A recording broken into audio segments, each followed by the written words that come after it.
Olá, bem-vindos a mais um episódio. Hoje temos connosco Dulce Cruz, que esteve connosco no evento Mami Talks online e que foi tão requisitada e gostaram tanto da tua apresentação. E nós também, obviamente, fizemos o convite e Dulce, muito grata por aceitares estar connosco nesta temporada a falar sobre... Tcharam! Respeito do próprio corpo e desfraude. Fico muito feliz de falarmos sobre este tema. A primeira vez que acedi a ele foi através da Márcia Tossin. Falámos com ela a primeira vez sobre desfraude, desmame e uma série de coisas. E eu não podia estar mais feliz de saber que temos alguém a dar a voz em português de Portugal e com todo o conhecimento que a Dulce consegue abraçar e partilhar. Por isso, obrigada, Dulce, por proporcionares trazer-nos este conteúdo. Obrigada eu, muito grata eu por me trazerem aqui mais uma vez. Foi assim um grande prazer estar convosco e agora estar aqui convosco também, de novo. Que sejam muitas estas conversas. Sem dúvida. Há muita coisa que queremos falar contigo. Sim, e para além disso é também um grande prazer vir aqui, porque eu própria sou seguidora da Márcia Tossin, não é? E até o meu interesse pelo desfralde e o meu conhecimento, já fiz formação com ela, e o meu conhecimento vem daí, comecei aí, foi aí precisamente que eu comecei. Depois na abordagem picleriana também descobri muitos pontos em comum e então tudo ficou muito claro. Esta questão da importância de respeitar o corpo dos bebés, que não se fala muito, não é? Mas é importante trazer estas reflexões, é importante conversarmos sobre isto e foi assim com muito prazer que eu percebi como a mensagem era acolhida no vosso evento. Fiquei tão feliz, houve pessoas que vieram ter comigo que eu não conhecia, que disseram que tinham gostado, que vieram ao meu Instagram a ler mais, saber mais, então é uma grande alegria saber que a mensagem faz sentido para as mães e para todas as pessoas que cuidam dos bebés. Sem dúvida. Então, já começaste por dizer que a tua jornada começou através da Márcia, certo? No que diz respeito ao desfralde, sim. E também no que diz respeito à maternidade. A conta dela, que é a criação neurocompatível, foi assim, o primeiro discurso que me cativou do princípio ao fim. E eu lembro-me do dia em que encontrei a conta dela, eu li de uma ponta à outra e pensei, finalmente, alguém que não é simplesmente o instinto de mãe, alguém com fundamento científico por trás, que me faz sentir segura daquilo que eu estava aqui a suspeitar, que é o que eu realmente sinto, o que eu realmente penso sobre a criação, não é? sobre acompanhar os filhos a crescerem. E por isso, para mim, foi muito importante. É curioso, por vezes, uma roda de mães parece que não nos chega, infelizmente.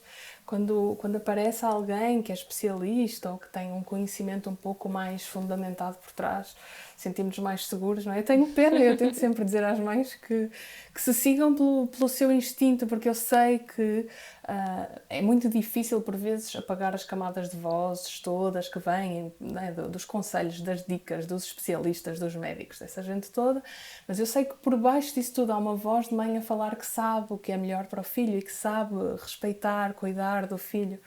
Essa também é a magia da mensagem da Márcia e da mensagem da Amy Pickler, por exemplo, e eu misturo as duas, o que é muito curioso, misturar neurociência e uma abordagem que vem já dos anos 30, dos anos 40, mas realmente são mensagens que tocam muito perto daquilo que é o instinto das mães. Eu fico muito feliz sempre por perceber que o feedback é esse. E o meu objetivo também é esse. Não pretendo ensinar nada de uma corrente muito específica. Ou seja, o que eu tento é recolher aquilo que vai de encontro a isto de uma mãe muito próxima do bebê, do apego, do respeito. Tudo isto não precisa de grande ciência por trás, não é? Mas por vezes fundamentar também reforço. E em relação ao desfralde é assim, a minha mensagem em relação ao desfralde é muito simples, não façam nada. É isto, acaba aqui. Acaba aqui, sabem? Mas na cultura já está tão enraizado um método muito específico em que quase toda a gente acredita e que quase toda a gente ainda investe e aplica, Então, para desfazer essa camada, lá está, das vozes, não é? Para chegar àquilo que é o mais natural, o mais instintivo, precisamos de passar por aqui, por reflexão, por alguma ciência, por referências.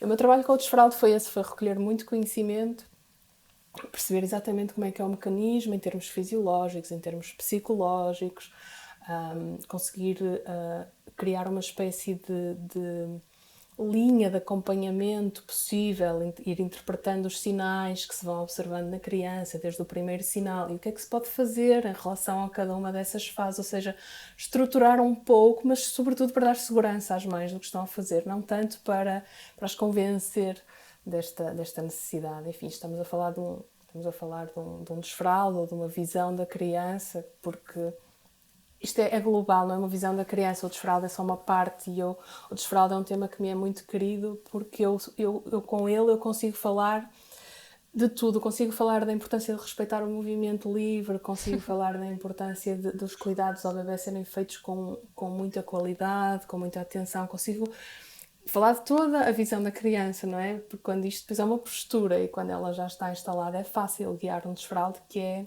autónomo, que não precisa de um treino, que observa a criança e acompanha, que não pega nela como se costuma fazer no verão, ou aos 2 anos, ou quando começa a andar, ou o que for, e a coloca no bacio X vezes por dia, ou de X em X tempo, e portanto condiciona um comportamento, mas respeita o processo de maturação e sobretudo está a acompanhar, porque sabemos que o desfralde é o resultado desse processo de maturação e não o processo em si, não é o treino.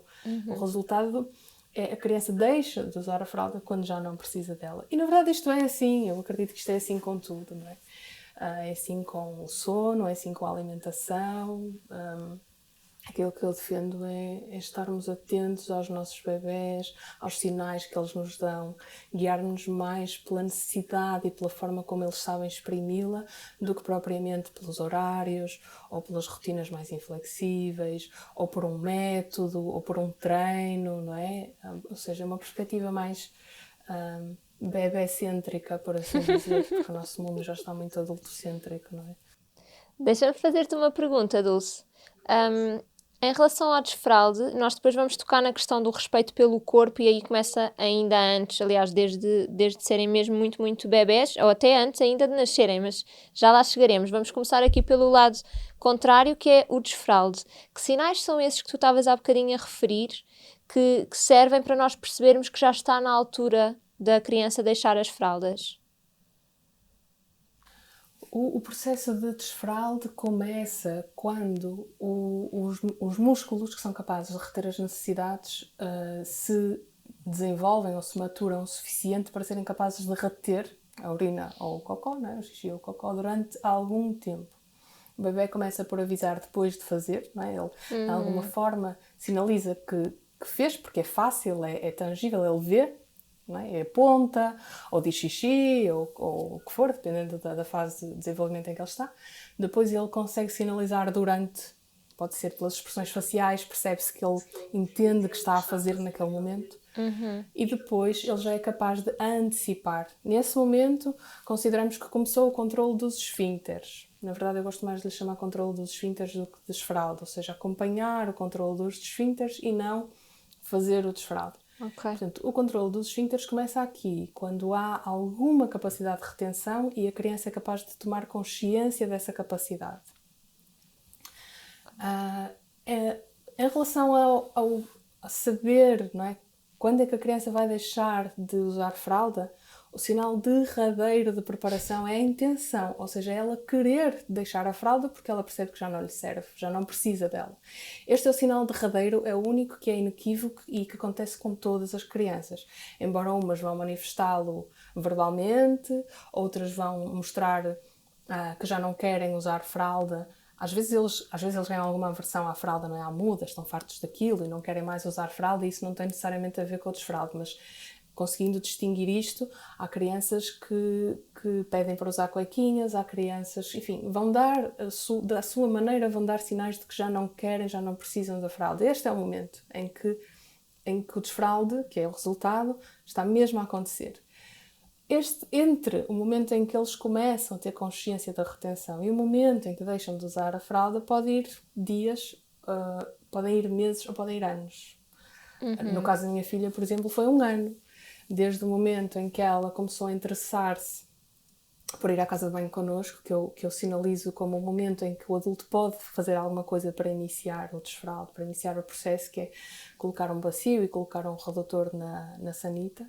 Desde o momento em que ela interessou-se, começou a pedir para ir comigo, a apontar, a dizer xixi, a querer ver, a querer cheirar, a querer, enfim, fazer perguntas, e percebíamos que havia um interesse naquele comportamento humano, não é? Ou seja, assimilou como é que deve comportar-se, como é que se espera na cultura dela que ela se comporte, e eu preparei o ambiente para que ela possa comportar-se daquela maneira quando estiver preparada. Mas desse momento até o dia em que ela realmente deixou de usar fralda o dia inteiro foi quase 1 ano. Noutras crianças que eu acompanho é 1 mês, portanto varia muito. Espero ter respondido à tua pergunta, não é? Porque geralmente as pessoas perguntam-me quando começar. Não foi isso que me perguntaste, ainda bem, não é? Porque nós não começamos, é a criança que começa. Mas os sinais que se podem observar são estes, sobretudo a criança já sinalizar antes de fazer, então vemos que há alguma capacidade de retenção, e depois percebermos que ela tem consciência das necessidades e que ela é capaz de parar o que está a fazer para ir fazer as necessidades ao bacio ou à sanita. Portanto, o momento em que ela está com o cérebro muito focado numa atividade que é muito interessante para ela e ela consegue parar para se deslocar, mesmo que não chegue lá a tempo, mas que ela consegue parar para ir fazer aquilo que é suposto fazer, nesse momento o desfraldo estará próximo, assim, dos sinais mais próximos daquele derradeiro que eu falava. Então deixa-me fazer-te uma pergunta como mãe, que é, isso já acontece com o Vasco. Ele está a fazer alguma coisa, primeiro ele chega à casa, às vezes vamos trocar a fralda e ele diz que não quer mais fralda. Eu pergunto-lhe se ele quer ficar sem fralda, às vezes acontece eu perguntar-lhe, outras vezes é ele que diz que já não quer mais a fralda, e sempre que possível nós deixamos que ele esteja sem fralda em casa. E acontece ele estar a brincar e de repente para e dizer xixi, e vai a correr para o bacio. Às vezes eu só dou conta que ele fez xixi quando ouço a tampa da sanita a ser levantada e o autocolismo a ser puxado, porque ele faz xixi, vai deitar o xixi fora, lava o bacio, deita a água na sanita, puxa o autocolismo e depois vai outra vez com o bacio para o sítio e dizer já está. Ok, tens 2 anos, parece que tens 10, ok. Não, estou a brincar, a fazer aqui uma caricatura. Isto acontece, mas muitas vezes por nosso comodismo eu volto a pôr-lhe a fralda passado um bocadinho. E então eu posso estar aqui a não potenciar uma sinalização que ele me está a dar de que já está pronto. E já aconteceu também à noite, imagina, 3 da manhã, ele começa assim a fazer, como está com comichão, não é? Ele está incomodado e desconfortável, e ele verbaliza que quer tirar a fralda, e eu já tirei por 2 ou 3 noites, e ele não faz xixi. Então ele acorda e diz, tenho xixi, estou aflito, vai a correr para o bacio. Portanto ele faz das 3 da manhã às 8 da manhã, 9 da manhã, e nunca aconteceu, pode acontecer, obviamente, e não tem problema nenhum, mas nunca aconteceu ele fazer xixi na cama. Então, como consultora, se podemos dizer assim, tu achas que, por exemplo, podíamos incentivar mais vezes ele estar sem fralda? O cocó não acontece assim, ok? É diferente com o cocó. Claro, sim, é muito comum que seja diferente com o cocó e que sejam desfasados os processos entre o xixi e o cocó, é muito, muito comum. A Márcia às vezes diz que a maior parte dos problemas na criação dos nossos filhos vêm deste momento em que nos sentimos demasiado responsáveis pelo desenvolvimento deles. Isto é uma resposta para ti. Está tudo certo com o Vasco, ele está a fazer tudo certo, ele já é capaz de fazer muita coisa, acredita, é imenso para ele. E provavelmente é alguma ansiedade, é esta excessiva responsabilidade que pomos nos nossos ombros, não é? Que te está a fazer achar que podias fazer mais. Eu recebo essa pergunta 1000 vezes. 1000 vezes me perguntam, será que eu devia deixar sem fralda para ele tomar mais consciência do que se está a passar com o corpo dele? Será que devia perguntar-lhe mais vezes se quer ir ou se não quer ir? Será que devia deixar a fralda? Será que devia propor-lhe? Será que devia tirar a fralda porque vejo que já faz muitas vezes no bacio? Então, por um lado, se a criança está a fazer tudo conscientemente, há só que acompanhar e deixá-la fazer. Não há problema Se ele demorar, neste caso, mais uma semana ou mais um mês, ou mais uns meses, certo? Está tudo a correr tão bem, está tudo a correr sem stress, sem aversão ao processo ou às necessidades, sem dor, sem desconforto. Isso é algo muito precioso para o teu filho. Se ele pede para ficar sem fralda, podes deixá-lo sem fralda, mas que seja algo que parte dele. Muitas vezes os pais deixam sem fralda para acelerar o processo e isso não acelera o processo. Por vezes pode até atrasar o processo. Não tem nada a ver, simplesmente. É mais fácil para a criança tomar consciência que está a fazer xixi se lhe escorre pelas pernas abaixo. Mas quem é que gosta que o xixi escorra pelas pernas abaixo, não é? Bom, minha filha teve uma fase canina, e ainda está um bocadinho nessa fase, mas teve uma fase canina em que fazia xixi no chão por prazer de imitar um cão. Mas isso é uma questão à parte, não é? Deixar uma pessoa sem roupa para se proteger de uma coisa que ela ainda não consegue controlar não é muito justo. Portanto, eu nunca recomendo que a deixem sem fralda para acelerar o que quer que seja, ou mesmo para ajudar a consciencializar. Por outro lado, e outra resposta para ti será, quando duvidares assim de se devias fazer algo, se devias proporcionar algo, pergunta-lhe. Podes perguntar-lhe, Vasco, gostavas de dormir sem fralda? Achas que és capaz e preferias dormir sem fralda? Ele vai dizer-te, muito provavelmente, sei, tem 2 anos, é cedo, está a fazer um desfraldo bastante cedo. Não gosto muito de falar em idades, mas sim, diria, é um desfraldo bastante cedo. A minha filha fez mais tarde, com mais de 2 anos e meio, e muitas crianças só fazem depois dos 3. Mas percebo que é cedo, ele se calhar ainda não fala muito bem, não estás ainda muito habituada a que ele possa transmitir-te verbalmente, não é? Mas vai transmitir-te se calhar de outra forma. Ele fala tudo. Também vai saber dizer-te sim ou não, quer dormir sem fralda ou não quer, se calhar vai dizer quer dormir sem fralda e nessa noite vai fazer um xixi, vai perceber qual é a consequência e vais dizer e hoje queres ou não queres? Pronto, e vais-te guiando assim, porque se ele está nesse nível de consciência vai ser fácil para ele. Se ele sabe durante o dia também se quer usar ou não é? Sim. À noite também sabe. Também tem acontecido também que ele está com fralda e para e diz, mamãe, tenho fralda? Eu, tens. Ele, estou a fazer xixi. Eu, ok. Então também é muito bonito como realmente não é por ter fralda ou não ter que o processo é acelerado ou não é? Neste caso, porque o que está aqui a acontecer é ele tomar consciência de que está a fazer xixi. Então a diferença é, não tenho fralda, ok, tenho de ir ao bacio, tenho fralda, estou a fazer xixi na mesma, mas não preciso ir ao bacio porque tenho fralda. Sim. É muito engraçado. Isso. No cérebro deles, que é muito imaturo, há muita coisa para controlar no processo. No processo no processo desde o momento em que a bexiga se percebe que está cheia e manda um sinal ao cérebro até o momento em que o cérebro decide reter para a criança poder deslocar-se à casa de banho e depois dizer à bexiga agora, aos esfínteres agora podem largar. Sim. Este processo é muito recente no cérebro da criança. E este processo ocupa-lhe bastante da memória dela, não é? Ocupa-lhe bastante energia. Portanto, se ela ao mesmo tempo está a brincar, é normal que até nem consiga perceber se tem uma fralda ou não tem, que conte contigo não é? De repente é estranho, então não sabe se tem fralda ou se não tem fralda. É simples, não é? Mesmo com uma criança. Mas é super interessante que ele, para já, isso demonstra que confia muito em ti, não é? Que vocês têm uma boa relação. Muitas vezes os desfraldos não avançam por causa da relação com o cuidador. Isto é algo que nem sequer se fala.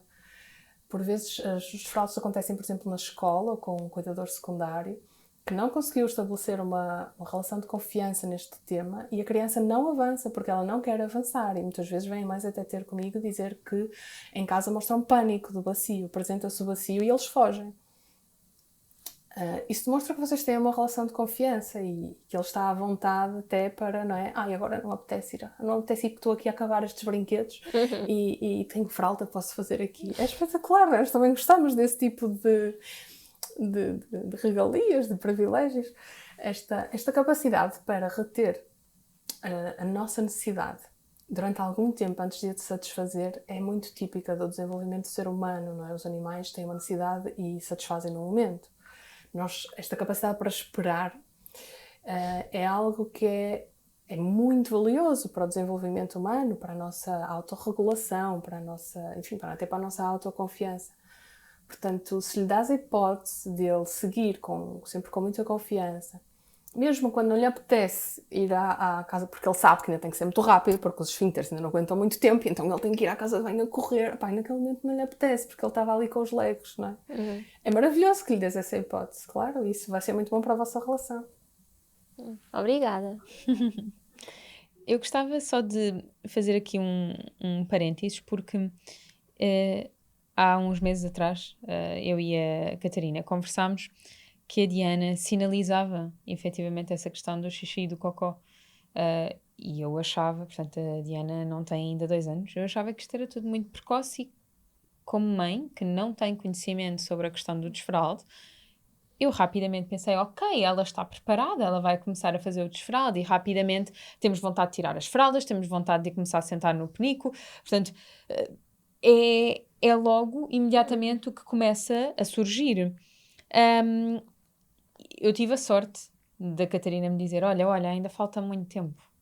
E de repente aquilo parou-me, eu fui ler junto da Márcia e percebi, pois, então isto ainda é só a primeira fase.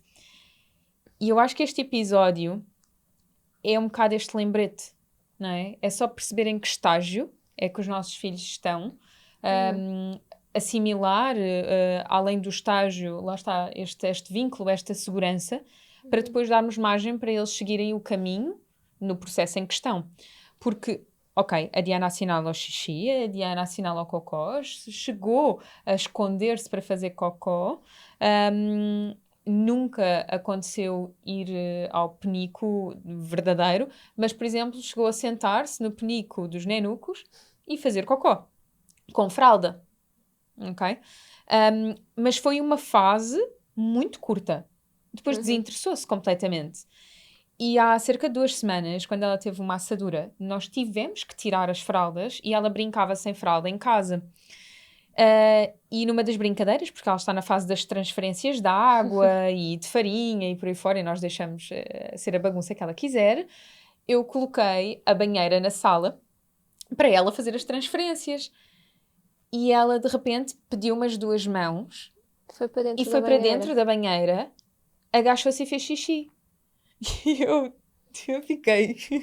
Eu não queria acreditar. Eu senti aquilo como uma conquista muito grande que ela tinha tido, porque ela não falou, ela não verbalizou, mas ela de repente sentiu, bom, eu não posso fazer aqui no chão, ou eu não quero fazer aqui no chão, e se calhar este sítio aqui é um bocadinho mais seguro para mim.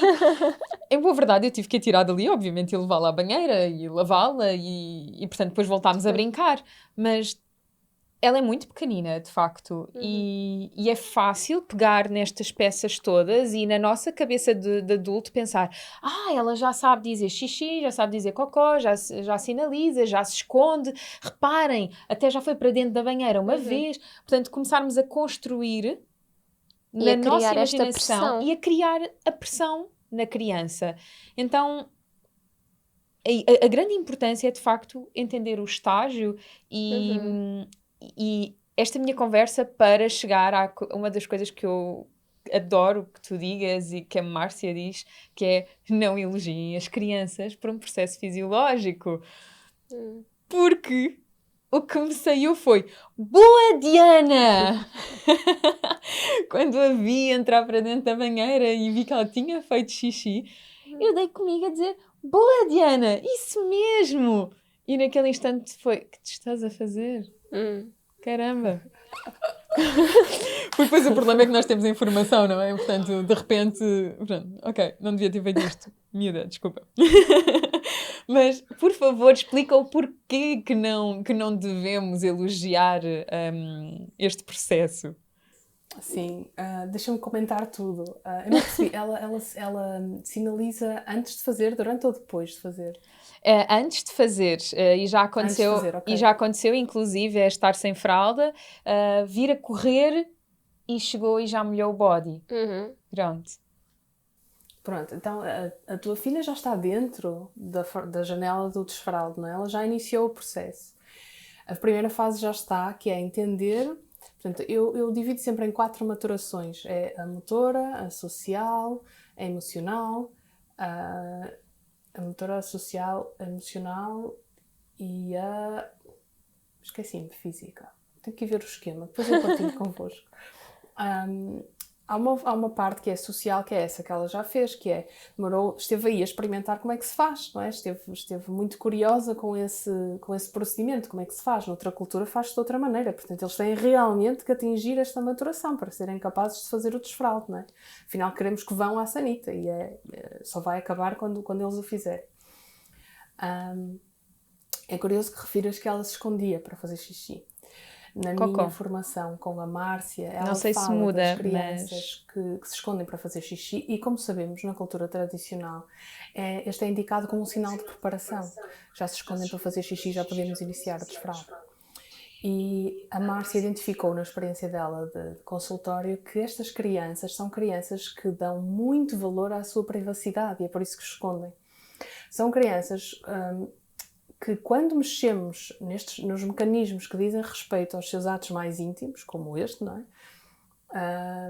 São mais sensíveis a que se criem consequências prejudiciais, nefastas, do que talvez outras crianças. Portanto, imaginem o quão terrível é, não é? A criança dá-nos sinal que ela precisa de privacidade e precisa ser muito respeitada neste processo e nós usamos esse sinal para lhe tirar a fralda e expô-la. Exato. E obrigá-la a comportar-se de uma maneira que ela ainda não está preparada para se comportar. Aproveitei para fazer esta chamada de atenção e acho que é super interessante. Então já ficas a saber também que a tua filha provavelmente vai precisar desse cuidado de resguardo da intimidade dela, não é? Em relação ao elogio, já todas fizemos isso, não é? Já todas nos exaltamos com uma conquista, já não há problema. Ainda por cima, o desfralda é algo que é tão ansiado, porque é tão chato lidar com fraldas, toda a gente sabe, e quem usa fraldas reutilizáveis mais ainda, não é? Nós usamos e sabemos muito bem. Então, é perfeitamente normal que isso se passe. O que é que isso faz?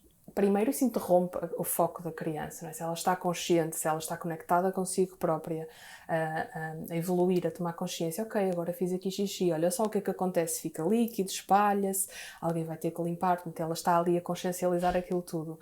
E tu, com essa exaltação toda, não é? Interrompes. E depois de interromper, desvias a atenção para ti. Ou seja, é algo que é uma conquista dela, que ela está a fazer por si, e de repente ela olha para ti, ou enfim, vira-se para ti, e desvia-se esta atenção, como se isto também fosse algo que te diz respeito. E no fundo mas é sempre melhor quando permitimos à criança manter-se conectada. Depois o problema do elogio é que, neste caso específico do desfralde, estamos a elogiar uma coisa que a criança não controla, como dizias, ainda bem que dizias. Eu digo que controlar, elogiar o controle dos esfíncteres é como elogiar a vinda dos dentes, não é? A criança não pode fazer nada por isso. Algumas coisas pode, obviamente, esta parte do comportamento diz-lhe mais respeito, não é? Interessar-se por isto e tudo, mas aquilo que é maturativo no corpo dela, ela não pode. Então, elogiar algo que a criança não controla pode deixá-la bastante confusa e pode deixá-la com vontade de corresponder a uma expectativa que vai contra o seu próprio corpo. Que é o que acontece nos treinos, não é? Nos treinos espera-se, é uma experiência meio pavloviana, como eu costumo dizer, que a criança associa o xixi ao penico, e isto faz tantas vezes que o cérebro dela habitua-se ao sistema e quando ela sente vontade de fazer xixi, ela vai ao penico ou ao bacio. Portanto, não há nada para elogiar aqui, efetivamente. E depois, o elogio também cria uma certa dependência do adulto, porque se o adulto ficou tão feliz por eu fazer isto, eu quero fazer isto mais vezes. Uhum. E quando eu não fizer, o que é que acontece? Não é? Ainda agora, quando tu não elogias, imagina que não fazias um treino de desfralde e todas as vezes que a criança fazia xixi, lá bater palminhas, que é o que muita gente faz. Ela fica muito feliz, eles ficam muito felizes por corresponder às nossas expectativas, por perceberem que estão a crescer e que são competentes. Vais fazer isto durante X vezes e depois deixas de fazer e a criança pensa, então, e agora? Não é? Já não estou a fazer bem? Este também é o perigo da dependência do elogio, que sem querer criamos. Portanto, o ideal é partilhar a alegria da conquista, isso sim, não é? Porque às vezes também vêm ter comigo, então não posso dizer nada, não é? Fico caladinha, não canto. É que ela ficou mesmo feliz e até começou a cantar e a festejar. Então claro, agora vai lá, festeja com ela. Isto é assim para tudo, não é só para o desfralde, não é? Portanto, é seguirmos por eles. Ela, não sei se a tua filha estava muito feliz por aquilo ter acontecido, ou se estava sobretudo curiosa, não é? Se ela estava sobretudo curiosa, se calhar o ideal era seguir o interesse, ir apontar, mostrar-lhe o que aconteceu, perguntar-lhe se quer participar na limpeza, etc. Se estava muito feliz, se calhar é festejar com ela, pois claro. Se estava assustada, o que também acontece, sobretudo com o cocó, há crianças com que isto acontece, a primeira vez que fazem sem ser na fralda, assustam-se muito. Porque é uma coisa enorme que saiu de dentro deles, tem um aspecto estranhíssimo e por vezes até é uma coisa que desaparece no instante a seguir com o autocolismo, não é? E é importante também deixá-los perceber o que é que aquilo é. Então assustam-se, então se a criança se assustou já é uma reação diferente. O que eu proponho é que nos guiemos mais pelo que eles estão a demonstrar.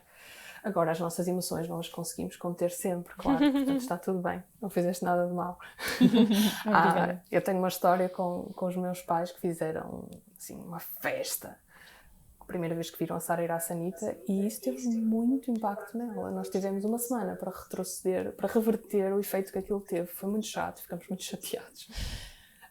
Pronto, foi tão efusivo, foi tão incrível, nunca tinha visto ninguém a fazer aquilo na vida, não é? A minha mãe cantou e bateu palmas e chamou a minha sobrinha, que também foi para lá participar naquilo tudo. E a Sara, durante uma semana, não fez xixi na fralda de todo, de um dia para o outro, e dizia que já não era bebê. E eu, estranhando um pouco isto, disse, olha, tu usares ou não usares fralda não tem nada a ver com seres bebê, ou deixas de usar a fralda quando já não precisares. Se continuas a precisar, continuas a pôr a fralda. E perguntei-lhe se queria pôr a fralda nessa noite, e ela disse que sim, e ela fez xixi nessa noite. Mas pronto, demoramos uma semana a perceber o que estava a passar e a perceber como lidar com isto. No entanto, numa relação de confiança da tua filha, acredito que não tenha sido nada tão infusivo assim, não vai ter impacto, não vai ser preocupante. Obrigada. Eu acho que uma das coisas importantes na forma como tu explicas é que não é... Ou seja, nós estivemos a falar sobre desfraude, mas já estivemos a falar sobre o respeito do próprio corpo, já estivemos a falar sobre educação, nós já estivemos a falar sobre vinculação, nós já falámos sobre segurança. Então nós não temos que entrar noutro tema para ir... Entendem o que eu quero dizer?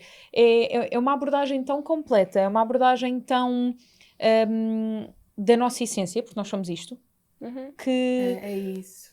Acho que foi por isso que eu agarrei também o tema do desfraude como coisa que eu quero mesmo comunicar. Quando fiz o curso com a Márcia, bom, estamos a falar muito disto, não é? Por causa desta ligação vossa também. Foi muito interessante quando ela um dia referiu Pickler e eu fiquei, ela sabe, estas coisas cruzam-se. Efetivamente não houve muita gente a olhar para o corpo da criança como algo que se deve respeitar, e não só eticamente, mas também realmente há consequências, não é? De não respeitarmos o corpo dos nossos filhos. O impacto vai até ao final da vida deles. O autocuidado é algo que vem do cuidado. Isto é algo que eu aprendi a estudar num dos grupos de estudo picklerianos. A forma como cuidam de nós é a forma como vamos cuidar de nós e vamos cuidar dos outros. Portanto, o autocuidado é resultado do cuidado que tiveram connosco. E o desfralde tem a ver com a muda da fralda. E o desfralde tem a ver com a forma como os cuidadores tocam no corpo do bebê, como lhe ensinam que merece cuidado, que merece respeito, que merece atenção. Quanto mais cuidadosos forem os cuidados, mais conscientes, mais atenciosos, mais fácil vai ser o desfralde para a criança, independentemente de durar muito tempo, ser tardio ou não ser. Independentemente disso tudo, menos stress vai estar ali associado, não é? Portanto, a Pickler o que fez de novo, e eu partilhei muito material de Pickler com a Márcia porque achei mesmo que valia a pena. Ela é psicóloga e ela está numa frente bastante diferente, não é? O que Pickler fez foi trazer esta visão global da criança. Quando nós entendemos como tratar o corpo de uma criança, nós sabemos como acompanhar um desfralde. É simples. E também sabemos, não é? Quando nós entendemos a competência que o bebê tem, as coisas que ele é capaz de fazer em cada fase de desenvolvimento, nós sabemos acompanhar o desfralde, sabemos acompanhar a brincadeira, sabemos acompanhar os cuidados. Esta relação entre o que é que somos responsáveis, não é, Catarina? O que é que somos responsáveis e o que é que não somos, o que é que eles são capazes. Quando encontramos este equilíbrio, que não é fácil, porque estamos muito habituados a que os bebés sejam muito manipulados, sejam muito dependentes, sejam sejamos marionetas, como diz a Pickler, de uma forma muito, muito caricaturada. Precisam muito dos cuidados, não é? Eles são muito dependentes realmente, mas por vezes também não vemos a capacidade deles. E quando entendemos isto, quando começamos a olhar para o bebê como alguém capaz, como alguém que merece que lhe digamos o que estamos a fazer com ele. Agora vou mudar-te a fralda, vens comigo? Agora vou colocar-te pomada, vais sentir frio. Queres ver o que é pomada? Queres experimentar um pouco? Isto não é fácil, claro, hoje em dia fazemos muitas mudas de fralda à pressa, mas quando começamos a entender isto, é toda uma visão da criança que está instalada em nós. Portanto, agora realmente o desfraldo é um tema-chave. E eu até digo, quando falam dos problemas que existem nas creches e nos jardins de infância, com o desfraldo, eu digo, bom, realmente a forma como acompanham o desfraldo é reveladora de toda a ética da escola. Se não conseguirem saber mais nada sobre a escola, perguntem como é que acompanham o desfraldo, vocês vão perceber qual é a visão da criança que está ali.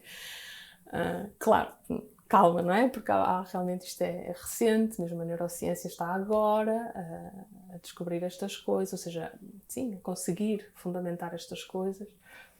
Há poucas escolas já preparadas para isto. De repente não havia escolas para escolher. mas é assim, como dizes, Filipe, é um tema que permite ter uma visão global da criança e isso é muito valioso. Eu espero que quem nos está a ouvir esteja a tomar notas e que vá em busca desta informação tão preciosa, que vão mesmo procurar estas questões dos processos. Eu vou interromper já. É que, eu não sei se tu sabias, Não, mas a Dulce sim. tem um curso sobre isto. Ok, vão ter com a Dulce. Não, obviamente. Eu posso explicar. Mas é mesmo isto. Felizmente já há pessoas como a Dulce, e Dulce, claro que és uma grande referência para nós, que dá voz a estes temas, mas efetivamente também faz parte do nosso papel, não é? Como cuidadores, procurar esta informação, saber mais e estarmos mais alinhados também com este ser humano no global, como tu falas. Sim. E ainda bem que o nosso tema foi mesmo o desfraldo, porque assim conseguimos tocar em vários pontos e centralizar na criança. E não ter medo também de falar com os cuidadores secundários, não é? Portanto, se é um avô, se é uma avó, se é a própria creche, não partam do pressuposto que as pessoas não estão receptivas, porque quando eu fui fazer a visita a várias creches, eu senti que algumas delas não estavam receptivas, mas está tudo bem. Então eu também não quero que a minha filha esteja lá. E está tudo certo. Então eu acho que por isso é que eu fiz uma busca tão grande pelas creches e, curiosamente, na creche em que a minha filha está neste instante, a última coisa que eu vi foi a casa de banho e adorei aquilo que vi. Porque eu não vi lavatórios pequeninos e retretes pequeninas. Não. E vi todo um grande cuidado e uma grande participação ativa das crianças nas próprias atividades, e os cuidadores estavam a dizer-me que não iam precipitar um desfralde porque a minha filha é que sabia quando é que era o momento. Perfeito. Que maravilha, que sorte. Perfeito, Sim, não é? sim. Então, Claro. não achem que isso não é possível e não tenham medo, efetivamente, de dizer à vossa mãe, ou ao vosso pai, ou ao sogro, ou à sogra, para não precipitar as coisas. Isto é um trabalho de equipa para a criança. Olha, este não é um curso, e eu não lhe chamo curso, é um grupo de aprendizagem, é um grupo que está no Facebook, é um grupo privado, as pessoas podem aceder a partir de uma subscrição no meu Patreon, e depois entram num grupo de Facebook, e lá estão vários episódios que eu gravei com muita informação e com material de apoio, com tudo aquilo que eu sei sobre o desfralde, e tudo aquilo que eu sei passa pelos cuidados, não é? Passa pelo respeito pelo movimento, passa pela muda de fralda de qualidade e passa, como estás a falar, pela relação com os cuidadores secundários. Há um módulo só sobre as relações em que eu falo como convencer o pai, como convencer os avós e como lidar com as creches e os jardins de infância. As creches porque querem apressar o desfraldo e os jardins de infância porque por vezes não aceitam crianças com mais de 3 anos que precisam usar fralda. E não é que esta é das questões mais difíceis de resolver. Se eu vos dizia no início que é fácil que esta mensagem vá de encontro ao instinto das mães ou dos pais que estejam a ouvir e que facilmente se convencem disto, parece que depois o mais difícil é que levem isto avante quando há outros cuidadores metidos pelo meio. Então eu achei necessário fazer este módulo, assim, tem lá muita informação sobre as minhas reflexões, não é nada científico, obviamente, e falei também com diretores de creches. Há uma live no meu Instagram que podem ver com a Daniela, que é diretora de creche e jardim de infância, e é muito interessante. E ela fala disso, Filipa, que é abrir a porta ao diálogo. Sempre, seja o pai, o avô ou a escola, abrir a porta ao diálogo, porque efetivamente esta cultura é nova e mesmo eu precisei também de refletir muito e de estudar para entender isto, não é? Portanto, vale a pena partir do princípio que as pessoas vão poder mudar a sua consciência. E o que eu proponho que se faça com as escolas é isso, claro que sim. É como eu dizia, porque se nós avaliarmos à primeira pelo tipo de desfraude que fazem, mais de metade das escolas são excluídas, quando se calhar há uma oportunidade ali. E podemos ser nós os agentes de mudança. Tenham um caso pessoal, que levem o caso pessoal à escola e que o defendam a partir daí. A minha criança não está preparada porque identificam os sinais de preparação e dizem, está a ver, não está aqui nenhum, por exemplo. Ou ainda falta este, ou, não é? E depois é isso, o ideal é chegar a esse discurso que a tua escola felizmente tem, tens muita sorte, que é quando sabemos que ela é capaz de o fazer. Quando estiver preparada vai fazê-lo e estamos cá para acompanhar. Sem dúvida. Com palminhas ou sem palminhas. Sem dúvida. Obrigada por teres vindo. Por favor, procurem mais sobre o trabalho da Dulce Cruz, mas também da Márcia Tossin em criação neurocompatível. O teu Instagram, corrige-me se eu estou errada, é erva_dulce. É verdade, é isso mesmo. É isso. Encontrem-nas, por favor, investiguem mais sobre isso. É um tema que dá literalmente pano para mangas e que fala muito mais sobre respeito do que sobre desfraude. É verdade. É obrigada, verdade. Dulce. É isso mesmo. Muito obrigada. Aproveitem. Até à Obrigada próxima. Eu estou muito feliz por esta conversa. Grata. Gosto muito de conversar convosco. Também nós. Esta casa é tua. Voltas quando Obrigada. quiseres. Muito obrigada. Até ao próximo episódio. Boa semana.